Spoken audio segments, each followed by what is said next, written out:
तायात मरात, तायात इस्तस्ना, तायात सदर को भी इस्तस्ना मिल गया। और यूँ सेनेट ने आज 27वीं तरमीम की मंजूरी दे दी है। अब अगला मरहला कौमी असम्बली का रह गया है, जो कल से उसकी कार्रवाई भी शुरू हो जाएगी। और तवक्को की जा रही है कि सेनेट की तरह कौमी असम्बली भी 27वीं तरमीम को मंजूर कर लेगी। मैं हूँ महबूब रहमान तनौली और आप देख रहे हैं ज़मीनी हक़ाइक़। आज सेनेट का इजलास था और 27वीं तरमीम जिसके बड़े चर्चे हो रहे थे, ख़ासकर जो आयन के साथ अपोजिशन के बकौल खलवाड़ हो रहा है, और उस खलवाड़ की आज इब्तदा जो हो गई है और उसमें आज सहारा दिया है पाकिस्तान तहरीक इंसाफ के एक सेनेटर सैफुल्लाह अबड़ू और JUI के एक सेनेटर अहमद ख़ान ने जो वोट पूरे किए और 64 वोटों से ये 2/3 अक्सरियत बन गई और 64 वोटों से ये तरमीम आज सेनेट में मंजूर कर ली गई है। और इस तरह अब कौमी असम्बली का मरहला बाकी रह गया है। इसकी तफसीलात सबके सामने पहले ही आ चुकी है। तायात जो चल रहा है काम, और इस पर बड़ी तनकीद भी हो रही है, उस पर सोशल मीडिया पे बड़ी तनकीद हो रही है।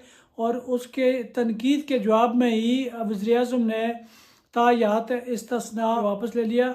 उसके बारे में बहुत सारी मंतक बताई जा रही है कि शायद ये इन्होंने इसलिए दिया है कि ये कहीं तलाक इमरान खान पे भी ना हो जाए, क्योंकि वो भी साबिक़ वज़ीर-ए-आज़म है और इस तरह उन्हें भी कोई एडवांटेज ना हो जाए। लेकिन हम इस बेस में नहीं जाते, हम इसकी तारीफ़ करते हैं, फिर भी तहसीन करते हैं कि शहबाज शरीफ ने कम से कम अच्छी मिसाल कायम की। वो शायद चाहते थे कि उनकी तकलीद में बाकी भी तायातियाँ जो हैं उनको भी शायद ख्याल आ जाए, लेकिन जो तायात ताकत समेटना चाहते हैं उनको कैसे ख्याल आएगा। वो तो चाहते हैं कि उनका तायात रैंक भी कायम रहे, उनकी तायात वर्दी भी रहे, उनकी तायात मराहत भी रहे, और उनको तायात एहतसाब से इस्तस्ना भी रहे।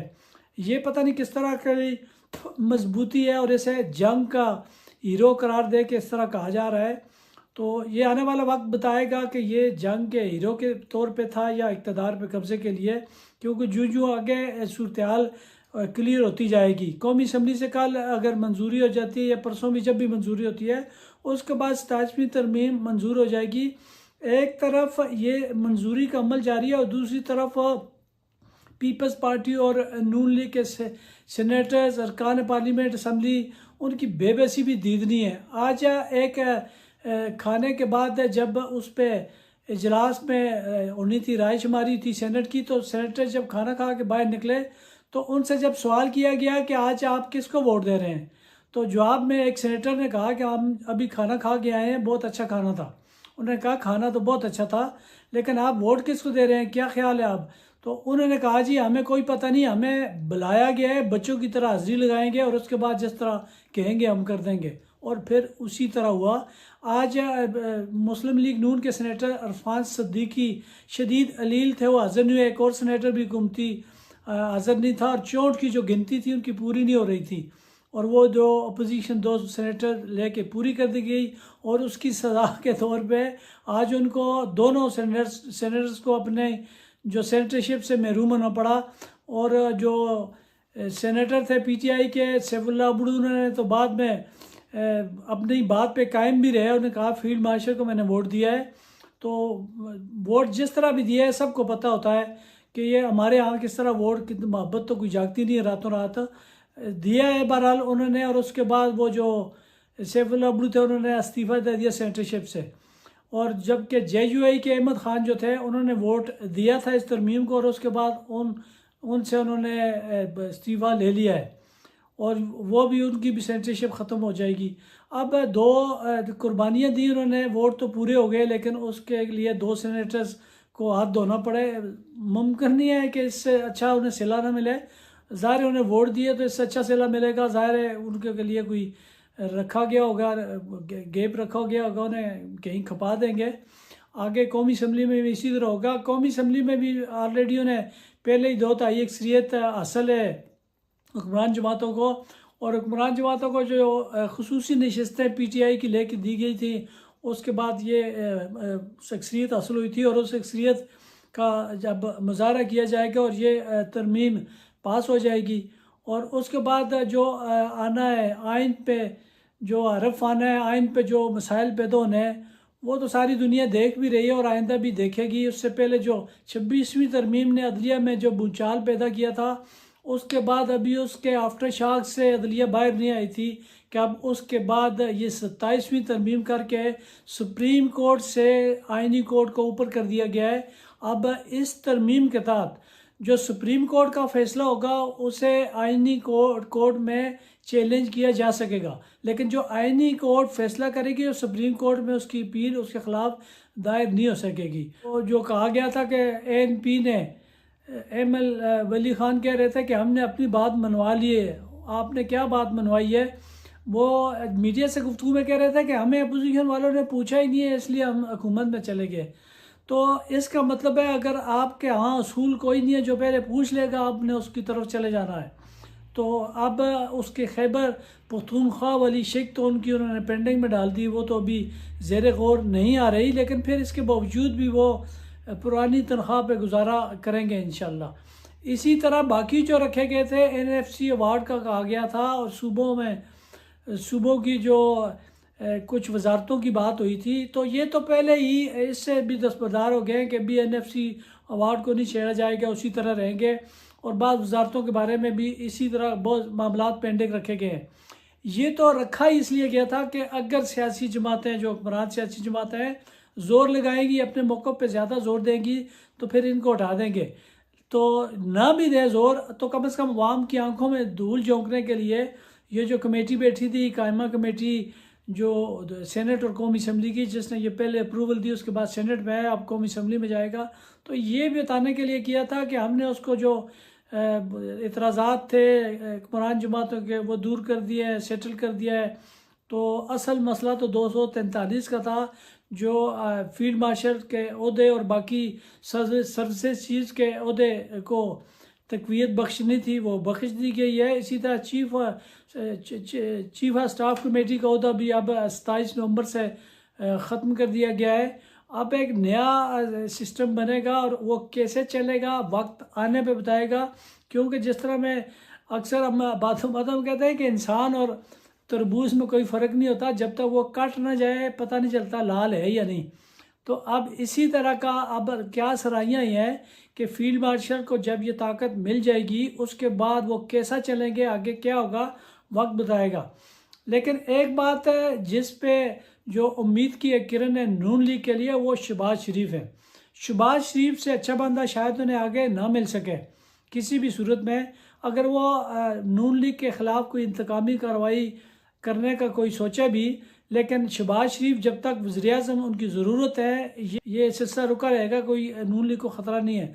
लेकिन शहबाज शरीफ या ऐवान में कोई उनको कहीं एडजस्टमेंट की ज़रूरत पड़ गई, या इमरान खान को मुस्तकबिल में कोई PTI को एडजस्ट करना पड़ गया, तो फिर नून लीग के लिए बुरी खबर होगी, लेकिन उससे पहले कोई नहीं है। लेकिन ये सारा जो छूट जिसकी मैं बात कर रहा हूँ, वो शहबाज शरीफ तक महदूद है। उसके अलावा जो मुस्लिम लीग नून है, उसकी कोई वेल विशिंग नहीं है, कोई वेल विशर नहीं है। उसका जो नया सेटअप आएगा उसमें ख़ासकर जो इस्टेब्लिशमेंट की जो ताकत बनी है, अब ताकत आई, उसके बाद शहबाज शरीफ उनके लिए एक ऐसा काम करने वाला सियासतदान है जो उनके लिए काम करेगा। उसके अलावा नून लीग में तो कोई इस तरह है नहीं, क्योंकि सबको पता है ये फार्म 47 की पैदावार है और रजीम जिस तरह बनाई गई है खुद बनाने वालों को पता है, उनकी ताकत का सबको अंदाज़ा है। और दूसरी तरफ पीपल्स पार्टी जो कभी बहुत कहते थे असूल की जमात है, बड़े असूल पे काम करते हैं, लेकिन वो सारे असूल भी दफन हो चुके हैं। अब आसिफ अली जरदारी साहब ने भी, जो सदर मुमलिकत है, उन्होंने भी तायात ले लिए, इस्तिस्ना ले लिए। अब तायात उनके ख़िलाफ़ भी फौजदारी मुकदमात की कार्रवाई नहीं हो सकेगी। हाँ, उसमें एक शर्त ये रखी गई है कि अगर आसिफ अली जरदारी या सदर मुमलिकत के लिए जो उन्होंने तायात छूट रखी गई है, इस्तिस्ना रखा गया है, उसकी शर्त ये रखी गई है कि अगर वो दोबारा कोई पब्लिक ओहदा ले लेता है तो फिर ये इस्तिस्ना ख़त्म हो जाएगा। तो अब ज़ाहिर है जब तक इनके मुकदमात है आसिफ अली जरदारी साहब के, वो तो नहीं लेंगे। उनको पता है कि उनको अब इस्तिस्ना तब तक ही है जब तक वो ये है। अगर उनकी पोजीशन बेहतर होगी तो ज़ाहिर है वो कल सियासत में भी आ जाएंगे, लेकिन ये सदारत ख़त्म करने के बाद वो सियासी ओहदा शायद अब ना लें। दूसरी तरफ पीपल्स पार्टी के लिए एक और भी अगर सोचने का मुकाम था, लेकिन सोचने की कहाँ ज़रूरत होती है।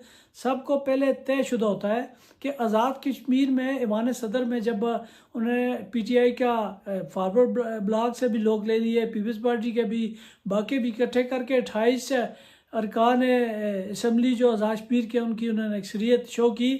अगले दिन अनवारुल हक जो आज़ाद कश्मीर के वज़ीर आज़म, उनको जो एक अल्टीमेटम दिया गया कि कल 2 बजे तक आप ये इस्तीफ़ा दे दें। तो उस वक्त भी बड़ा अचंभे की बात थी कि आपके पास अभी अक्सरियत ऐवान सदर में है, असम्बली में नहीं है, तो आपने उसे अल्टीमेटम भी दे दिया है। लेकिन उसमें अनवारुल हक के सामने शायद ये सिनारियो वाज़ेह था, वो शायद अंदर की खबर जानते थे। उन्होंने अगले दिन ही कह दिया आप आएँ असम्बली में, पहले अक्सरियत तो शो करें, आप अक्सरियत करके दिखाएं, मैं घर चला जाऊंगा। और उनको शायद इस बात का पता था कि अभी ये सारा कुछ नहीं होने वाला। तो पीपल्स पार्टी को ये सारा कुछ एक अच्छा सा माहौल दिखा के ये भी बताया गया था कि आप 27वीं तरमीम पास करें, उसके बाद फिर आगे आएँ। और ये 27वीं तरमीम अगर मंजूर हो जाती है कौमी असम्बली से भी और इस आइन का हिस्सा बन जाती है, तो फिर शायद पीपल्स पार्टी को ग्रीन सिग्नल मिल जाए आज़ाद कश्मीर में गवर्नमेंट कायम करने का। लेकिन ये भी अभी कुछ फाइनल नहीं है। अब क्या सेटअप बनता है आज़ाद कश्मीर में अभी तजब्जब अभी बाकी है, लेकिन ज़्यादा चांसेस यही है कि पीपल्स पार्टी इस तरमीम के बाद गवर्नमेंट बना लेगी। अब पीटीआई का क्या मुस्तकबल होगा ये आने वाला वक्त बताएगा। ये तायात इस्तिस्ना तो एक तरफ है, उनकी मराहत या इस तरह के ये जो भारत के ख़िलाफ़ जंग हमने जीती है, उसके बाद इस तरह उन्हें हीरो करार दिया गया है मुसल्लह फ़ौज के सबसे चीफ्स को। तो अब ये तो एक तरफ है, लेकिन देखते हैं अब ताकत जुडिशरी की ताकत भी तकरीबन अब बहुत हद तक ख़त्म हो गई है कि अब जब जजेस की तैनाती कमीशन करेगा और उनकी तबादले सदर मुमलिकत करेंगे, तो फिर ज़ाहिर है उसमें आइनी अदालत भी इसी तरह अपनी मर्ज़ी की बनेगी। बेशक उसमें सूबों की हाज़िरी ज़रूर होगी, सारे सूबों के जज होंगे, लेकिन सूबा के जज भी ज़ाहिर है वो फिर चुन कर ही लगाएंगे। तो ये जुडिशरी में आज जो कुछ कानूनदान हैं और सीनियर जो वकला हैं, उन्होंने एक ख़त भी लिखा चीफ जस्टिस को, उन्होंने इसी तरफ इशारा किया और चीफ जस्टिस से कहा कि वो इस मामले का नोटिस लें। लेकिन अब नोटिस लेने से बात आगे निकल चुकी है, अब तो उनके ऊपर नोटिस लेने वाले आने वाले हैं। तो अब चीफ जस्टिस से तो सुप्रीम कोर्ट की हैसियत तो उस हिसाब से देखा जाए तो तकरीबन सानवी हो जाएगी। जब ऊपर आइंदी कोर्ट आ जाएगी तो बड़े फैसले वही करेगी, उसके फैसले अगर चैलेंज भी नहीं हो सकेंगे तो ज़ाहिर है फिर बड़ी अदालत तो वो होगी सुप्रीम कोर्ट, उस हिसाब से बड़ी नहीं होगी। ज़ाहिर जिसका फैसला बड़ा होगा वही बड़ी अदालत होगी। अब सिनारियो तब्दील हो गया है, सियासत में तब्दीली आई है। पीटीआई की आगे की क्या हिकमत अमली है, क्या हिकमत अमली होगी और उनकी एहतजाजी सियासत अब भी चलनी है या नहीं चलनी, ये आने वाला वक्त बताएगा। उनको कितना अब आगे कहीं मिलता है, कोई स्पेस मिलती है या आगे मज़ीद उन पर हाथ सख्त किया जाता है, ये तो इस तरमीम के बाद इस हुकूमत का मूड देखा जाएगा। फील्ड मार्शल साहब के को मज़ीद तक़वियत ताकत मिलेगी तो उसके बाद वो ज़्यादा बेहतर फैसला करने की पोजीशन में हो गया। फिर देखते हैं क्या होता है। तब तक के लिए इजाज़त दीजिए, कल कौमी असम्बली का इंतज़ार कर लेते हैं, कौमी असम्बली क्या फ़ैसला करती है। इजाज़त दीजिए, खुदा हाफ़िज़।